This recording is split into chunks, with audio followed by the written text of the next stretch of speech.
in 2007, back in 2007, I began a 4-year journey traveling around the world to document the subject of the sex industry and specifically the undercurrent of injustice in the sex industry.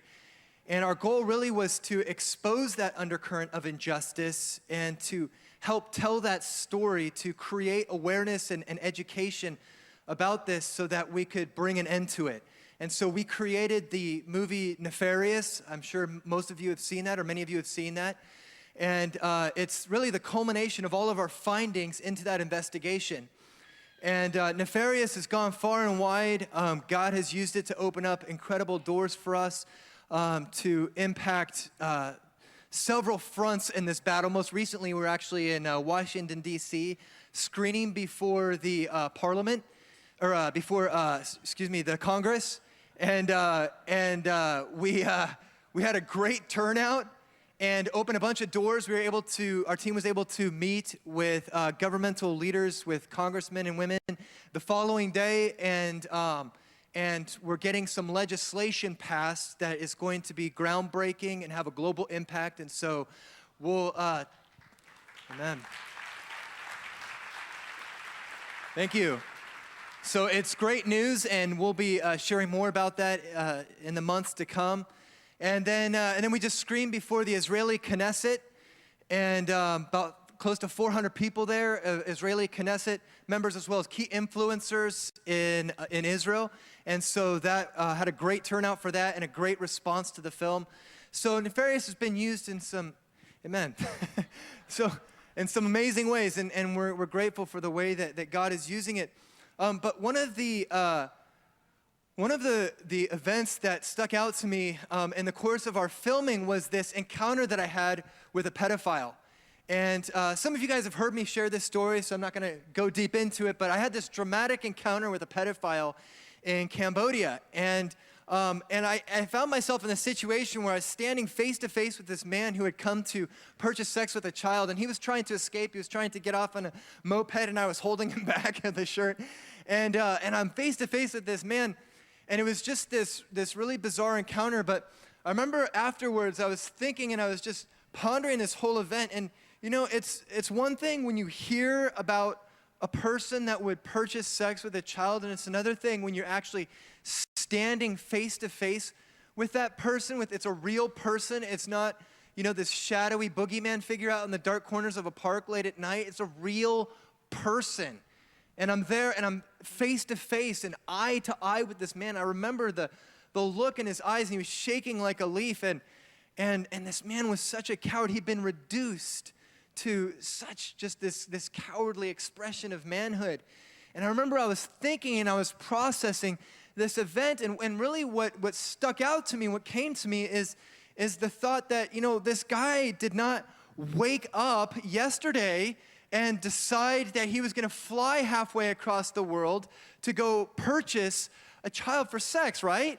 Like, that doesn't happen. Nobody just wakes up one morning and does that. And so we started to think, well, what kind of society is producing so many men willing to buy a woman or a child for sex? Because in the course of our filming of Nefarious, I mean, it wasn't just this one guy. There were women and children for sale in places all around the world. But not just that, there were men who were literally lining up to purchase them. Let me just give you one example. In Germany, 1 million men per day purchase sex. That's just in Germany, one Western civilized country. So again, we're not talking about social outliers. We're not talking about an anomaly in society. We're talking about countries like Brazil, where 70 to 80% of men purchase sex. We're talking about vast numbers of men. And so we're going, what kind of society is producing? And this is a really important question to ask. I think one of the most essential questions that we have to ask as a generation is, why are there 27 million people in slavery today? Right? I mean, we have to begin to grapple with this question. It's not just something that you hear about on the news and it's like, well, that's happening. well, those millions of people are being forced into prostitution, and then we just go about business as usual. It's one of those things that you hear about it, and you can't live the same. You have to live differently. We have to begin to grapple and wrestle, go, what is happening in our world? Why are so many men find themselves in this position? And so that question and that line of thinking has catapulted us into the production of the newest film that we're working on. And we took our first trip in January, and we went on a 5 or 6 week trip out to the West Coast to go do an investigation of what was going on in the porn industry. And we started filming interviews with porn producers and porn performers, and all these doors started opening to us. And I mean, it was basically like just a full-blown green light. Come, do whatever you want. We were invited behind the scenes of porn sets, whatever we wanted. And I mean, so we're proceeding with caution. But I mean, it was just unbelievable. It was like we went undercover. And, well, not anymore, but at the time we were undercover. And we were going there to investigate and just kind of see what's going on. So I find myself, after this 5 or 6 weeks, and I'm in the airport in Las Vegas, and I'm just feeling overwhelmed by everything that I had been exposed to in the course of this 5 or 6 weeks. And I remember I'm just sitting there in the airport, and I'm just trying to quantify everything that I've just seen and been exposed to. And honestly, I'm not trying to sound dramatic, but I literally felt like I was experiencing some level of secondary PTSD, because I just had this overwhelming feeling that I could constantly just break down crying. Some of the stories that we heard are so sad. Porn is not what it looks like it's supposed to be, okay? There's a much darker story going on behind the glitz and the glamour of all these people are just, having this great sexual experience. I feel like this is the journey that God has had us on, to go and to see what's going on, to expose what's going on, and to come back and to begin to tell the truths about what's happening in our society and our culture related to the sexualization of men and women and the destruction of our sexuality. And so we're meeting as a team, and we're going, okay, this is great. We came through it. We're going to expose this. But in film, it's a visual medium, right? It's a cinematic visual medium. So we're grappling with, well, how do you tell that story? Like, how do you tell the story of the porn industry and it not be completely defiling? And so we're just kind of wrestling with that, like, I mean, is it just going to be all talking heads? Is it just going to be a bunch of people talking? How do we show what's going on and tell it through a cinematic way? And my friend gets a text message from his then fiance, and the text message is this Bible verse. She has no idea what we're meeting about or the tension that we're grappling with and wrestling with. And here's what the text message says. It's Ezekiel 44, verse 23. It says, "They shall teach my people the difference between the holy and the profane, and cause them to discern between the clean and the unclean." And so we really felt this kind of exclamation point of the Lord, this sort of lightning strike revelation of this divine mandate to go forth and to expose this and to help define what a toxic sexuality looks like and a healthy sexuality looks like. And so that's going to be the focus of the message this morning, is really just trying to help us distinguish between those two things so we would know, as the people of God, how to navigate through the midst of this storm that we are living in called modern day society. Now let's read the text, 1 Thessalonians chapter 4, starting in verse 3.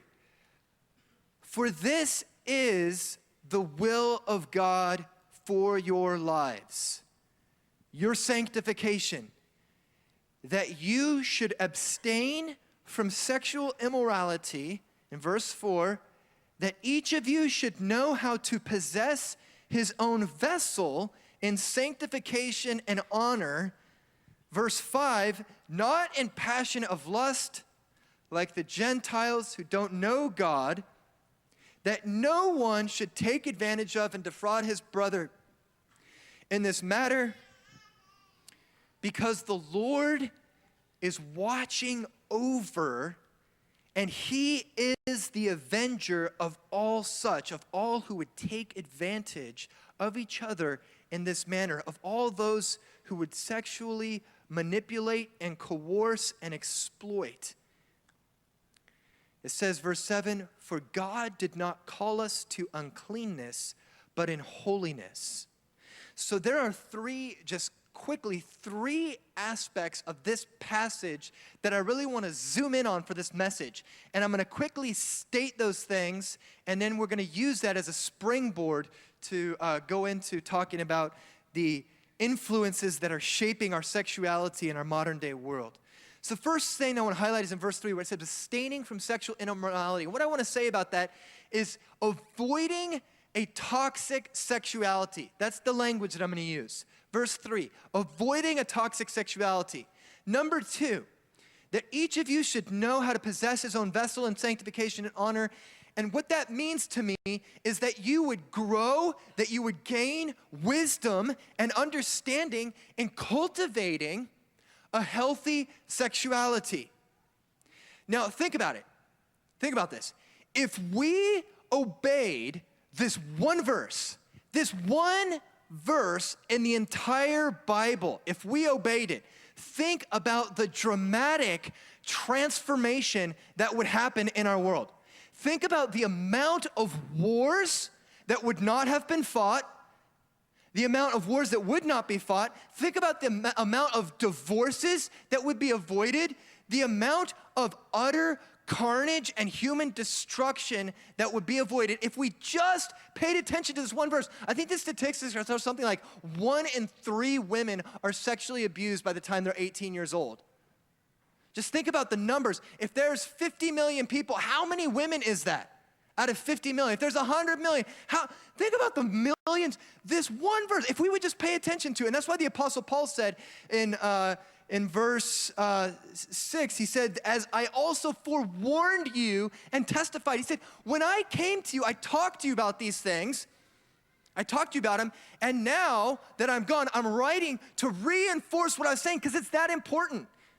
It's like when you have a meeting, I don't know if you guys have ever experienced this, but you have a leadership meeting, whether it's a church context or a business context, but you have a leadership meeting, and in the course of the meeting, something so important that gets highlighted, you go back, you sit down 5 minutes later, and you type up an email highlighting and emphasizing and stating exactly that point and emailing it to the people who are already in the meeting, who just heard it, because you want to reinforce how important that point is. And the Apostle Paul is saying, this is how important this one thing is. You have to learn. You have to give place to grow in wisdom and understanding concerning this issue. It's my personal conviction that the greatest challenge a man will face in his life is harnessing and channeling his sexuality into a healthy, lifelong, committed, monogamous relationship.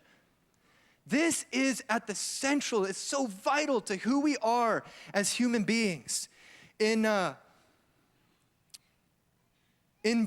Proverbs chapter 3, it says, when wisdom enters into your heart. I love that language. When the wisdom of God, when the understanding of God penetrates your heart, when it enters into your heart, the door, the gateway of your soul and your mind and your thinking, when it begins to occupy who you are as a person and it begins to inform your thoughts and your views and your attitudes, when that wisdom, when we begin to partake of the divine nature and his DNA, it says this, that discretion will then preserve you and understanding will keep you from what?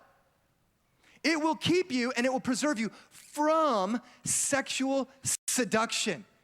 That's one of the key manifestations of the wisdom of God in our lives, that it would actually reinforce and it would guard us and protect us and guide us to keep us from that which would bring defilement and destruction into our lives. And some of you out there are saying, well, brother, that's great, but that's not me.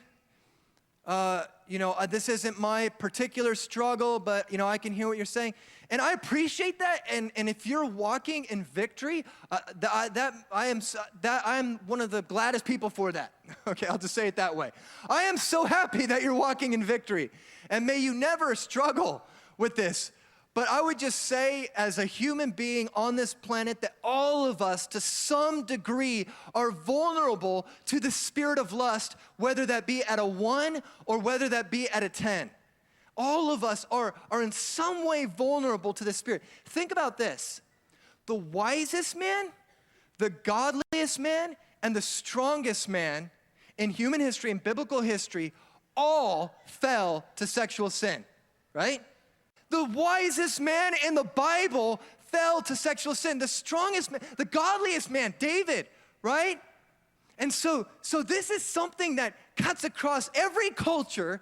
It cuts across every gender, every people group, every race, man or woman. This is something that touches all of our lives. And what Proverbs 6 tells us is this. It says, bind the instruction of God's word to your heart in order to keep from the spirit of seduction. I love that imagery, that you would bind, that you would take the word of God as this living, substantive force, that you would lay hold of it, and that you would bind it to your heart, that you would literally cling to it for dear life, that you would cling to it. And the way that I think of like the age and the hour that we're living in is this hour of sexual turbulence where the atmosphere is just charged with this spirit of lust. And what the Bible's saying is cling for dear life to the word of God. And it says, when you do that, then you will have the power to overcome sexual seduction and temptation. This isn't a light thing. I promise you this. You go about your life, business as usual, and just kind of not give place for the word and not give place to what I'm saying right now, and you will become victimized by this assault of lust against your sexuality. And I'm not prophesying that to you, but I'm just saying, do the math, and that's where it ends up. And that's why I think the statistics are like 50% of divorces, of marriages in the church today are ending in divorce. I mean, these are astronomical statistics. XXX Church did a study of 400 pastors, a poll. 72% said they struggle with porn on a daily basis. Other more conservative studies have been done where it says that 48% struggle. So this is something that we have to get a hold of, right? I know, I'm not trying to make you guys blush. I don't want to expose anybody. I want to approach this in gentleness and with mercy and with tenderness and discretion. I don't want to be graphic in my language, but this is something that we got to get a hold of. So, as we continue, I want to first of all provide an interpretive lens to view our human sexuality in. I want to just give you guys an interpretive lens to see this all through. So first of all, regarding sex. Sex is more than just a bodily, physical act, okay? That would be like a very, what's the hedonistic way of thinking. It just reduces sex to this physical, pleasurable bodily act. Now, it is physical, it is bodily, it is pleasurable. That's all great. But it is much, much more than that, because we as human beings are composed of a spirit, we're composed of a soul, and we're composed of a body. We're much more than just these physical bodies. We have a spirit, we have a soul, we have a body, we have ways and depths of thinking and emotions and relating to each other and God, and we're these mysterious beings. And so God has given us sex as this incredible gift that in this beautiful context of sexual intimacy, that is actually the joining together of two lives in the most unique, mysterious, intimate, powerful, and mutually gratifying and beneficial and edifying experience. It's powerful. That's really what sex is. And so within this understanding, though, of sex, I think it's important to also understand that not all sex is actually beneficial. Not all sex is actually healthy. And so we need to see, well, what is a healthy sexuality and what is a toxic sexuality? A healthy sexuality, first of all, emphasizes the entire person. It emphasizes the entire person, not just the body. A healthy sexuality basically says this. It says, I love you so much that I am willing to share the most intimate, vulnerable parts of my being with you. I belong to you completely, permanently, and exclusively. It's the complete surrendering and the giving of myself to another person. That's what a healthy sexuality is. It's a joining together of the entire person. A healthy sexuality is fueled by love. It's fueled by love and by a desire for intimacy. And the result of a healthy sexuality is that it draws two people together. It draws them together and it cements their commitment to one another in mutual edification and mutual affection. A healthy sexuality fulfills God's original design and purpose. So this is wonderful. This is something that we're all on board with. It's great. The problem is a toxic sexuality. The problem is the way in which we can distort that which God has intended for glory and pleasure, and we can turn it into something that becomes destructive and defiling. A destructive or a toxic sexuality emphasizes the body at the exclusion of the person. It says this, it says, you are not worth committing my life and my person to. You are only worth consuming sexually. Think about every time that a guy gets on the internet and he watches pornography. What is he saying? I'm offering myself to join to you in the fullness of my personhood, my spirit, my soul, my emotions, my memories, my economic state, my values, my family, my body. Am I joining myself? No. He's saying, I am interested in one thing, consuming your sexuality for my carnal gratification, right? And so a toxic sexuality is this idea of just saying to a person, you're not worth me fully.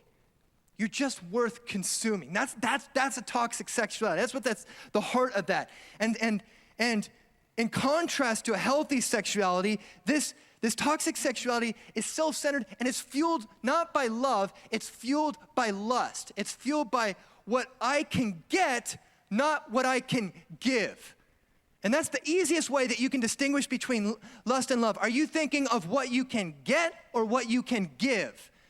And so at the root of a toxic sexuality is this idea of lust, of what I can get, of consuming a person's body, but completely dehumanizing them as a person.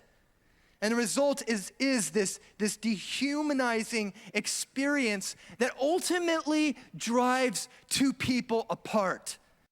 It ultimately drives two people apart. Good grief, sorry. I have to change this little mic thing afterwards. It drives two people apart in mutual shame, and a toxic sexuality distorts God's original design and purpose. And so when we think about this reality, when we think about this reality of a toxic sexuality, it's important to understand and to recognize that it's not contained to itself. It's never just contained to itself. It always has an outlet somewhere, whether it be just in the most seemingly innocuous way of maybe just watching pornography, but even that is fueling an industry of exploitation. But this toxic sexuality, it has outlets. And so when you look at, well, what are the consequences of this? What are the actual consequences of a toxic sexuality, of cultivating a toxic sexuality? And you look out at our culture today, and you begin to put on this pair of glasses to pay attention to kind of what's going on in the culture today. And what you see is untold amounts of sexual brokenness, untold amounts of consequences. I mean, it literally seems like every week there's a different public figure who's in the news for some kind of sex scandal. The most recent one is this guy, Anthony, I don't know how to pronounce his last name, but let the reader understand. He is, whatever. But let me just read to you some of the consequences of this. First of all, pervasive infidelity, promiscuity, and adultery. This is just pervasive in our culture, as well as sexual coercion and manipulation in all those subtle ways, all these coercive and manipulative ways that create these invasive sexual experiences for somebody. Rape, slut-shaming, sex trafficking, child abuse, abortion, and divorce. The stakes are so high. The stakes are so high. And so it's a slippery slope. You can't just think, well, I'm just going to cruise through life and just kind of do my thing. And no, beloved, if you begin to get conditioned with this toxicity as I'm describing it, it will have destruction. It will bear destruction in this world. And I care, and I know you guys care about the fact that there's 27 million people in slavery.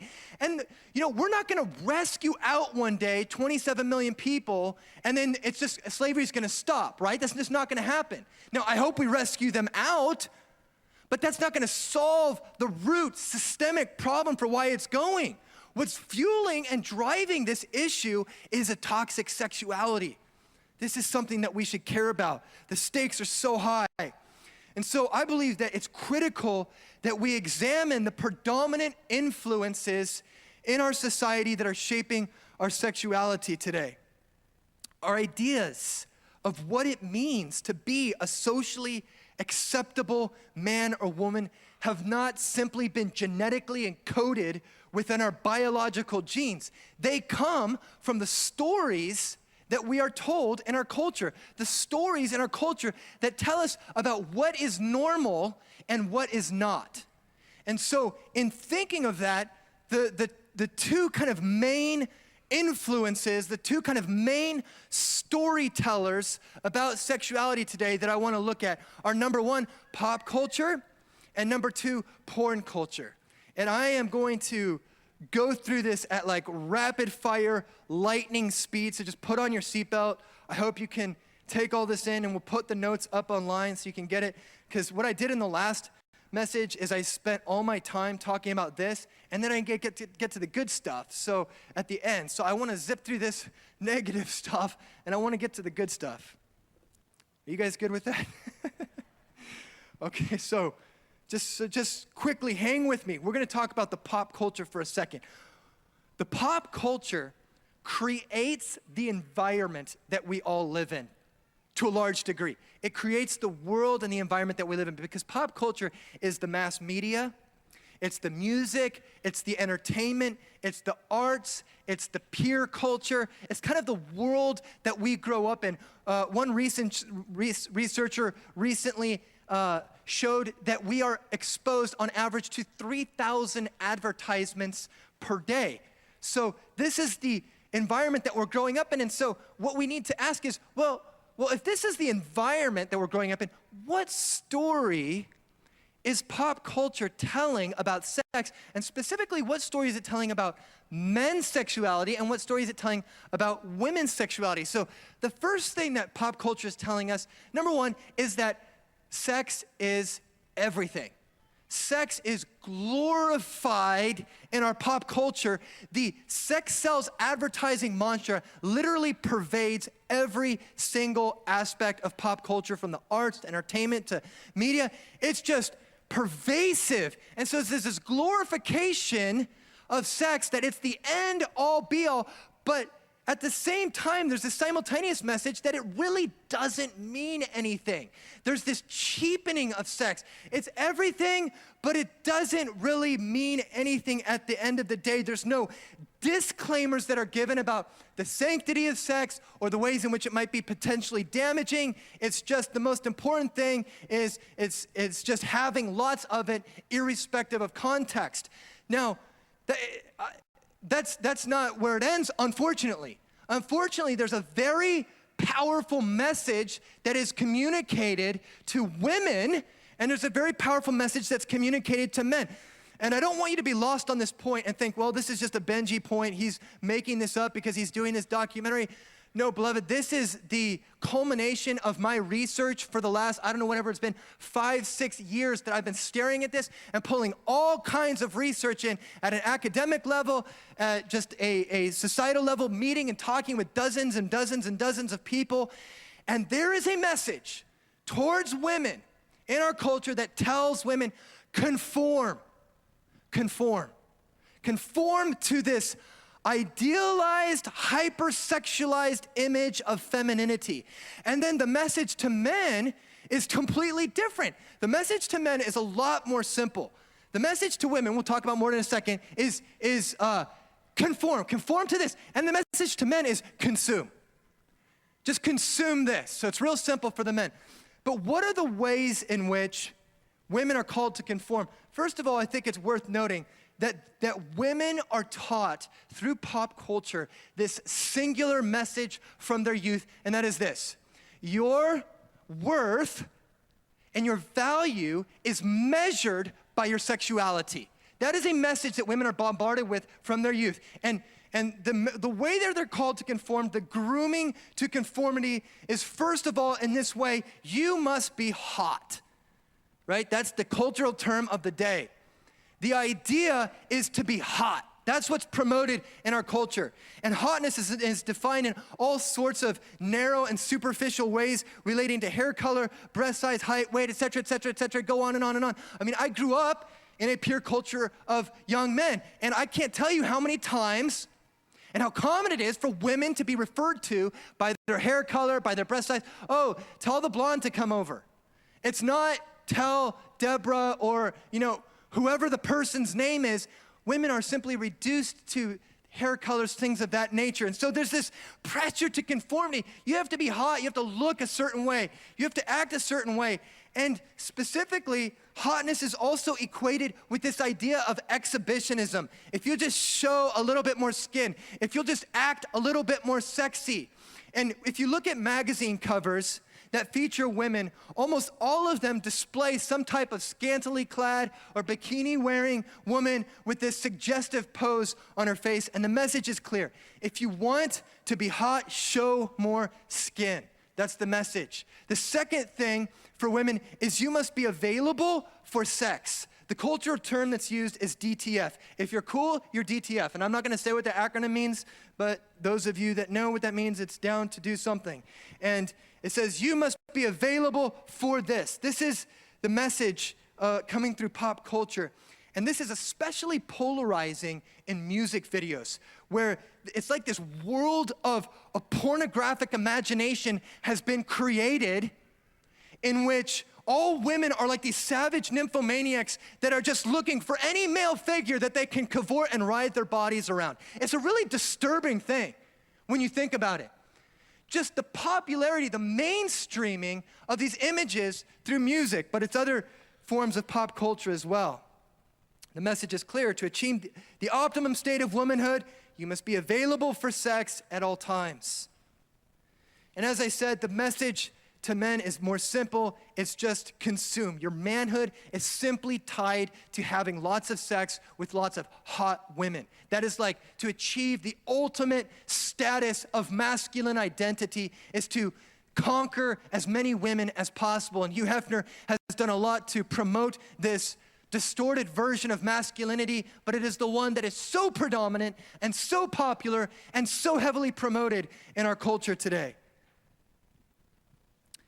The story that we are being told through pop culture about sex is that sex for a woman is not about achieving pleasure, intimacy, affection, connection, love.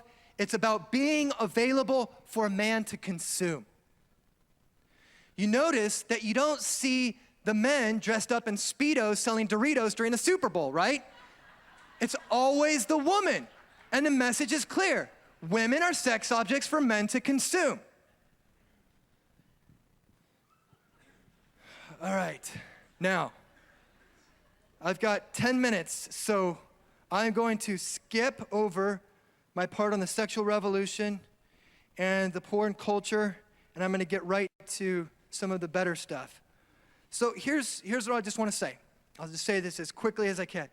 The sexual revolution brought about a shift, a flashpoint in society where our attitudes and our perceptions and our behaviors about sexuality radically shifted. That then, combined with media, ushered in the golden age of porn, which then evolved over the past several decades to where it's pervasive in our culture today, to where we've gone out and our line of questioning with young adults stopped going from, have you ever seen porn, to how old when you first saw porn, to do you know anybody that doesn't look at porn? It is so pervasive in our culture today. And so the interesting thing about pornography compared to stripping and prostitution, because a lot of you are still feeling a little bit disconnected from what I'm saying, and you go, yeah, but I'm never gonna frequent those places, and that's really not my thing. But here's the thing, here's the difference. With stripping and prostitution, you go looking for it. But with pornography, it comes looking for you. It's a predatory industry. And by virtue of that, who is it primarily targeting? It's primarily targeting children whose guard is down, whose defenses are down, who don't know what's going on. And the result is that 96% of children ages 8 to 16 have been exposed to pornography. It's ubiquitous. And by virtue of that, it has become the primary vehicle for sexual education in our day and in our age. I want to just say something quite sobering but truthful. In all of my years in going to church, I have never once in my entire life sat in a message and heard a message about human sexuality. Not once in my entire life. We don't talk about it. We don't talk about the thing that the Apostle Paul goes, if you just get a hold of this, it will transform. We don't even talk. Here's the message. Here's the message. Don't do it until you get married. And then when you get married, just don't talk about it. Right? I mean, that's basically the message. So where people are getting their education from is from pornography. It's really sad because the story that pornography is telling is one of the most disturbing things. That what pornography is saying about women and just basically reducing them to body parts and just reducing them to these objects to be degraded and debased and punished in these most defiling ways. It's horrifying. And unfortunately, I don't have time to go all into the story that pornography is telling today about men and women. I just want to read this one quote from John Paul because I think it really sums it up quite well. It says, the problem of pornography is not that it reveals too much of a woman, but too little. Now, here's really what I want to get to. I've got 7 minutes, hang with me. I want to just get into some real practical insights here. First of all, the consequences of a toxic sexuality. We talked a little bit about this. We're seeing the breakdown of relationships. We are seeing the fundamental breakdown of relationships because our vision of each other has been obscured by our vision of sex. It's like we have made sex to be such this mammoth in our society, this thing that's so big and so all-consuming that it's like I can't even see you anymore. And you can't even see me anymore. Men grow up, or boys grow up in this culture forming this dissociated, objectified, masturbational view of women, and they are completely out of touch in real relationships because they are beginning to see a thing to conquer and consume instead of a person to love and serve. This pollution of our vision inhibits the natural cultivation of healthy relationships that grow subtly and gradually. As a result, we're being driven apart, not drawn together, and it's resulting in the corruption of intimacy, the fundamental destruction of love in the human heart. I have seen this in young adults. They are so disillusioned. I'm talking 18 years old. I go, how did you even become so disillusioned at your age? Just not even believing in the supreme ethic of love, that it even exists anymore. Because the behaviors that are demonstrated to them by men, their natural protectors, the one that are supposed to be communicating what romance and love looks like to them. The fundamental destruction of love, the fundamental breakdown of the human relationship, and the implosion of the nuclear family. We're seeing the breakdown of human relationships. The second thing that we're seeing is the commodification of our sexuality. We are living in a society, and even as I say this statement, I recognize how radical this will seem to you, and I encourage you to don't just take my word for it, but truly take time to digest this and hear what I'm saying. We are living in a society that is socializing women to sell sex and men to buy sex. And so the idea of how could trafficking happen in our world today? No, the question is, how couldn't trafficking happen in our world today? Have you ever thought about all the ways that men are encouraged to use women's bodies as sexual entertainment? Have you ever considered how pervasive the presence of sexualized female bodies are in our culture? Just think about a few examples. Cheerleaders, ring girls, Hooters, bikini baristas, lingerie cleaning services, bikini barber shops, strippers. If you're getting married and you're having a bachelor party, well, then bring in the stripper for that too.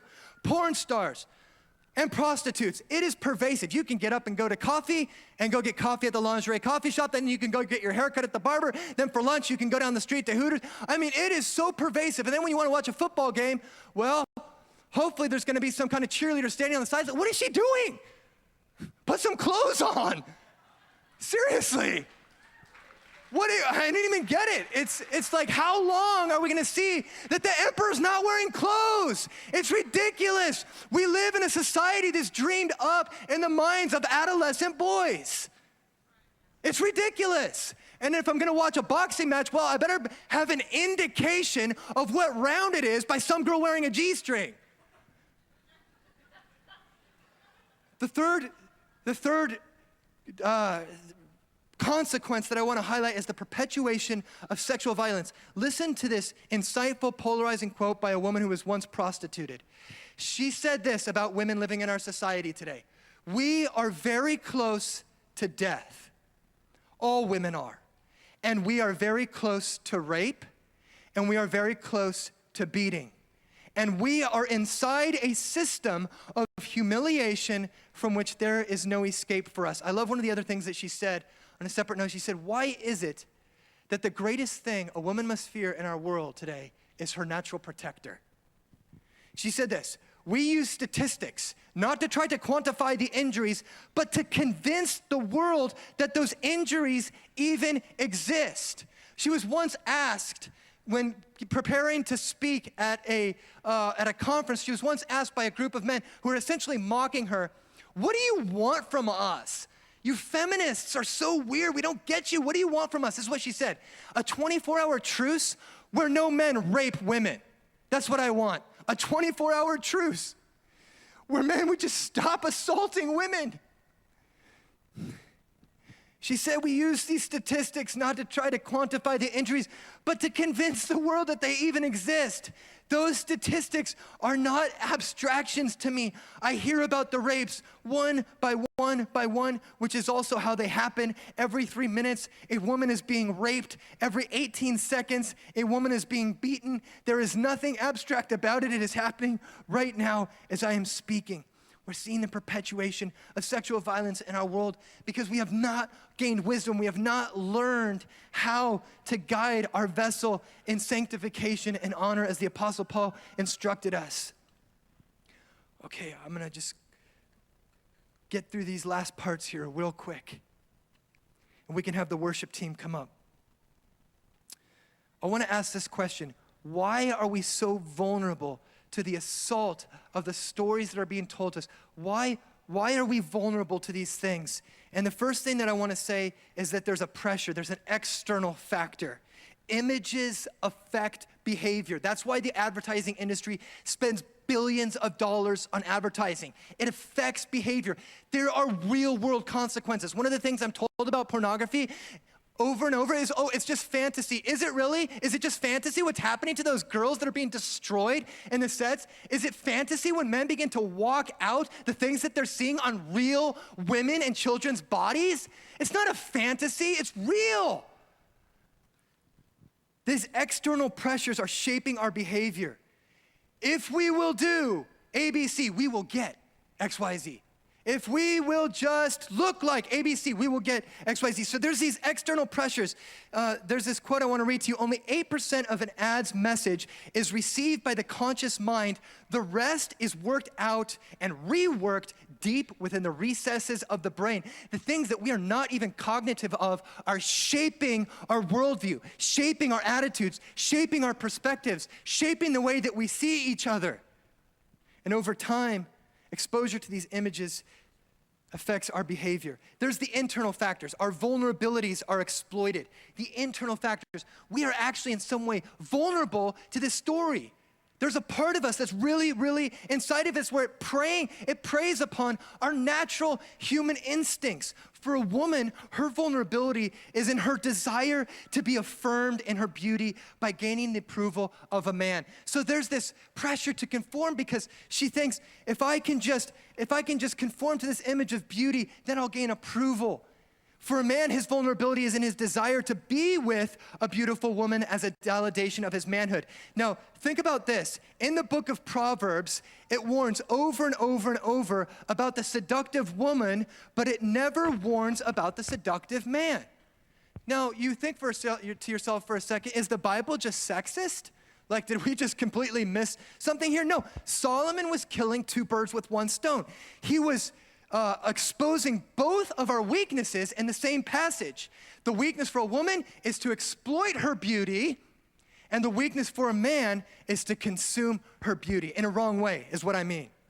Okay, so where do we go from here? Real quickly, where do we go from here? If these are the stories that are being told and these are the consequences, I think we can all agree we need to go somewhere. We need to do something. We need to figure this thing out. So just real quick, I'm just going to hit these 3 points. Number one, we need to come out.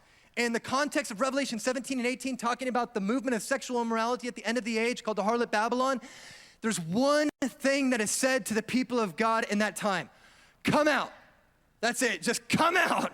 And so figure out what that looks like for you. What are you watching? What are you listening to? What music are you listening to? What things are you exposing your children to? We need to begin to screen those things.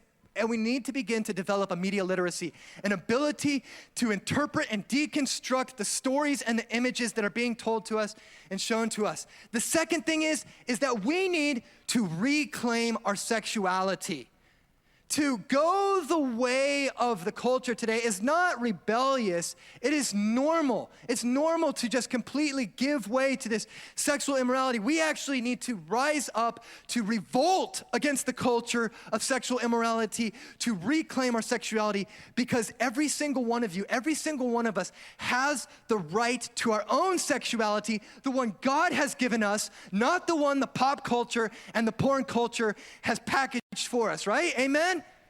We have the right to this. This is our God-given right. We must strive for sexual intimacy within the context of a committed monogamous relationship that promotes equality and love and shuns sexism and lust. This last thing. Besides the obvious failure of creativity in the presentation of women in mass media, the story that is being told about them is just simply not true.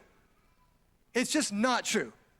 The story that is being told about women is completely not true. And I think it's important to say that because these images and these behaviors, they're not conjured up in the minds of women. There's a few select people that are shaping these fantasies and setting the sexual palette for the rest of us. But the stories are not true.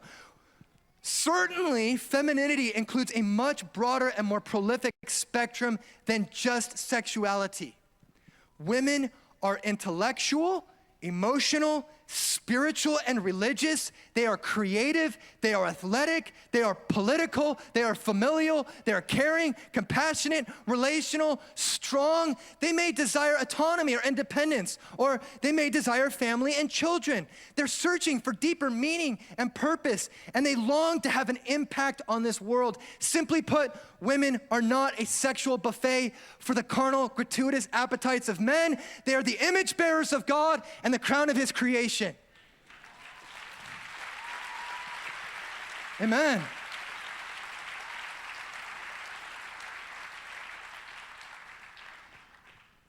Okay, this last thing, and I'm closing.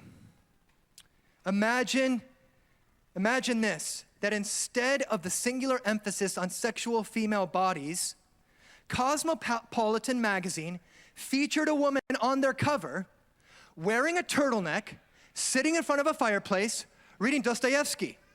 Just imagine that for a second. And I put this public challenge out on Twitter. I said, I dare you to put this image on your cover of one of your magazines, a woman wearing a turtleneck, sitting next to a fireplace, reading Dostoevsky, what would that tell us? Number one, it would tell us that women have a brain. Number two, it would tell us that women have self-respect. Number three, it would tell us that women have other interests in life besides inviting the lustful gaze of men. Number four, it would tell us that women have other articles of clothing in their wardrobe besides bikinis and cleavage-forming tops. Number 5 or 6 or whatever number it is, it would tell us that there are places women like to frequent besides beaches, fashion shows, parties, and mud wrestling events.